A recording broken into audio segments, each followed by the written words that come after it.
Тэгэхээр 12 дугаар сар жилийн хамгийн хүйтэн саруудын нэг байдаг. Тэгвэл энэ сард монголчууд хамт олон найз нөхөд гэр бүлээрээ шинэ жилийн баярыг өргөн дэлгэр тэмдэглэдэг. За мөн дэлхийн олон хотод шинэ жилийн гацуураа асааж гэрлэн үзүүлбэр үргэлжилж байна. За энэ мэтээр шинэ жилийг өргөн дэлгэр дотооддоо баярлан өнгөрүүлэх нь эдийн засагт чиглэлтэй. За мэдээллийг эдийн засгийн болонд сэтгүүлч уянга дэлгэрүүлэн хүргэнэ. Баярлалаа орой мэндийг хүргэе. За тэгэхээр хамгийн сүүлд гэхэд энэ оны 11 сарын 19-нд Florida Today сонинд бол шинжлэх баярын чимэглэл болоод гацуурыг бол одоо хамгийн эрт засдаг хүмүүс илүү их аз жаргалтай байдгаа гэсэн ийм одоо нийтлэл бол гарсан байдаг. За энэ ч утгаараа бид бүхэн бас иргэдээс энэ талаар лавллаа. Иргэдийн хувьд одоо өнөөдрийн байдлаар айл өрхөд жишээ нь гэртээ гацуураа зассан уу? За аж ахуйн нэгж байгууллагууд гацуураа зассан байна уу? За зассан бол тухайн ажилчдын хувьд бас сэтгэл ямар байна? Ер нь шинжлэх баярын хувьд хэрэг хүлээж одоо яг энэ баярыг тэмдэглэдэг вэ гэдэг талаар нь бид лавллаа. Танах шинэ жилийн гацуураа зассан уу? Зассан. Үүднээ зассан байна. Апууд ажилладаг. За. Ер нь гэртээ та зассан байгаа юу? Засааг байгаа. Гэртээ хэдийгээр засдаг вэ? Ер нь засчаар ямар мэдрэмж төрдөг вэ? Ер нь гоё штэ. Жохон байхад нөгөө гэрээ цэвэрлэхээс ахвалаад нөгөө нэг амар дуртай мэдрэмж төрдөг. Одоо хүүхэд том болсон болохоор арай л засаагүй. Тэг ер нь бол төхөөд ирэхээр нь засан да. Ер нь бол хүүхэд насандаа очисон юм шиг мэдрэмж төрдөг. Бүхэл юм яг ялцаад одоо том болсон мөртлөө яг л тэр мэдрэмжээрээ л байна шүү. Тий. Ер нь бол гоё баяраа. Хөөдөнд ч одоо нэг жоохон дулаан урамсгал хэрэгтэй шүү дээ. Гадуур ч гэсэн олон байгууллагууд гацуураа зассан байж тээ. Ингээ харахад ямар мэдрэмж төрдөг вэ? Гоё. Баярын урамсгал гараад. Зүгээр шүү дээ. Тэгээ хамт олноороо тэмдэглээд нэг өдрөж гисэндээ дэжгүй одоо нэг тий баярлаж өнгөрөхөд бас зүгээр гоё. 20 дөхүүлэл засдаг санаад байна. Гацуураа засчаар ямар мэдрэмж төрдөг вэ? Гоё шүү дээ гэр бүлэрээ тэгэл 12 сарын 10-нд л засчихдээ шүү дээ. Тэгээ гэртээ гацуур засахаар амар гоё. Шинэ жилийн уур амьсгал болчихсон.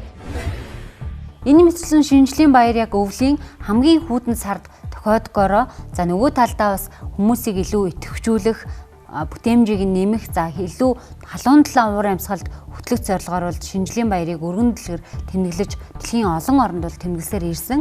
За одоо ч гэсэн дэлхийн олон оронд хамгийн сүүлд гэхэд хотуудаас харах юм бол за Монте Карлод бол 11 сарын 27-нд, Дортмунд бол 11 сарын 24-нд, Вашингтонд 11 сарын 21-нд бол яг энэ одоо үндсэн том гацуураа бол засаад гэрлийг нь хасах ийм одоо томоохон арга хэмжээнүүд бол болсон байдаг. За мөн дээрээс нь бол одоо Япон улсад жишээлх юм бол бас гэрлийн үзүүлбэрүүд бол эхэлчихсэн гэх мэтчлэнгээр дэлхийн олон хотуудад бол яг шинжлэх баяртай холбоотойгоор уур амьсгал нь өргөн дэлгэр болж эхэлж байна. Монгол улсад ч гэсэн Улаанбаатар хотод ч гэсэн одоо олон байгууллагууд бол аж ахуйн нэгж байгууллагууд гаднаа дотроо ч гэсэн яг энэ гацуур модоо засаад эхэлчихсэн байна. Аж ахуйн нэгж байгууллагуудын хувьд дотооддоо шинжлэх баярын цэнгүүнээ тэмдэглэх нь эдийн засгийн эргэлтэнд оруулж за эдийн засгийн эргэлтийг бол илүү сайжруулж валют бол дотооддоо үлдэх боломжийг бүрдүүлж байгаа.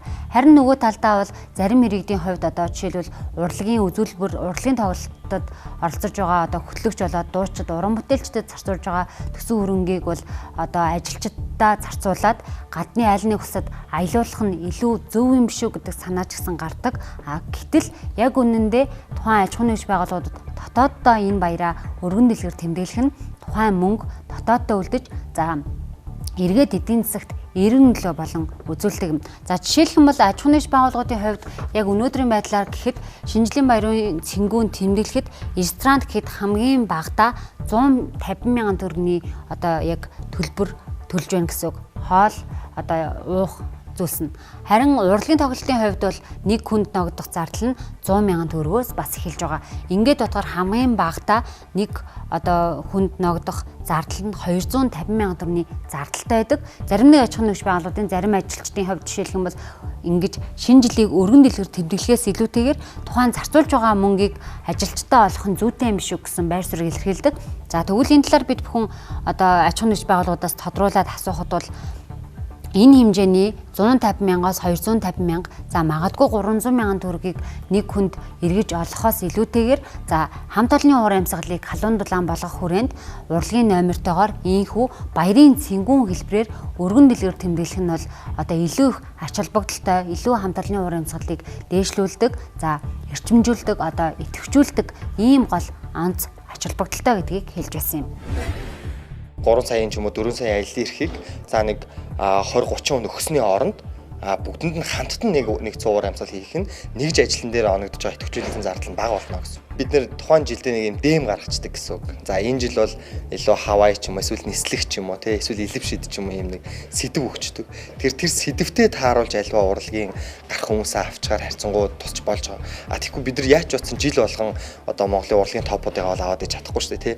Жил болгон харангийн лавгаг ч юм уу тий Чингис хааны жагаахыг ч юм уу ингэ жил болго авч чадахгүй юм чинь нэг юм уу хоёр л спешиал хүнтэй тэгээ бусд нь бол шинэ залуу артистуудыг олох байдлаар тэгтээ манай дэм ямар билээ энэ дэмэд энэ одоо бидний муудэнд ямар урлагийн номер тохирох юм бэ гэдгийг сонгочвол юм маневр хийж болтгоо гэсэн. Аж ахуйн нэгж байгууллагын хувьд жишээлбэл өмнө дурдсанчлан за мөнгөн магн менежерийн хэлсэнчлэн жил бүр бол одоо шинжлэлийн баярын цэнгүүн тэмдэглэхдээ ямар нэгэн сэдвийн хүрээнд тэмдэглэх юм бол илүү их бас хэмнэлттэй байх боломжтой гэдгийг онцолж байсан юм а. За ингээд бид бүхэн ер нь одоо яг гадуур зах худалдааны төвүүдэд бас одоо яг энэ гацуурны үн ханш ямар байна вэ? Чимэглэлийн бас үн ханш ямар байна вэ гэдгийг судлаа.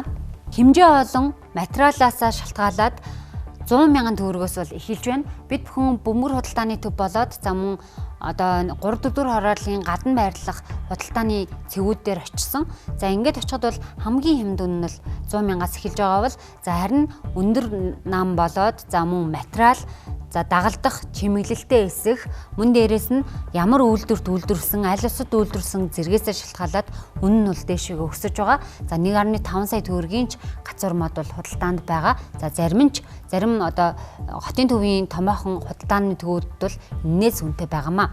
Ингээд чимэглэлийн хувьд бол одоо нэг ширхэг нь 4,000 төгрөгөөс эхэлж байгаа. За зарим нь бол одоо ингээд 100,000 төгрөгийн үнэтэй ч чимэглэлүүд бол байгаамаа. Гацуур модны импортын мэдээллийг бид бүхэн галын ерхий газраас шүүх гэж үзлээ. За ингээд бол яг гацуур мод гэдэг нэр төрлөөр тусдаа орж ирдэггүй.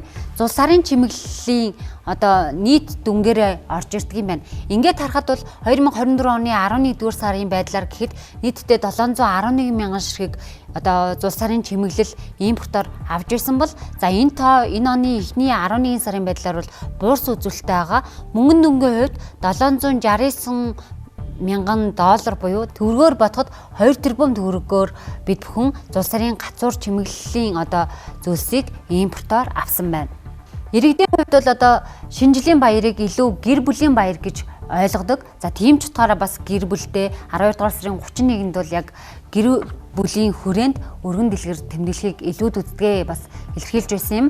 Олон улсын судалгаагаар ч гэсэн шинэ жилийн баярт илүү их ач холбогдол өгөөд за гэртээч тэр ажил дээрээч тэр гацуур модоо эрт засах нь өөрөө эргээд бүтээмжийг нэмдэг, стрессийг бууруулдаг, мөн дээрээс нь одоо илүү их идэвхжүүлдэг ийм ач холбогдолтой гэдэг нь онцлог юм байна. Мэдээлэл хүргэлээ.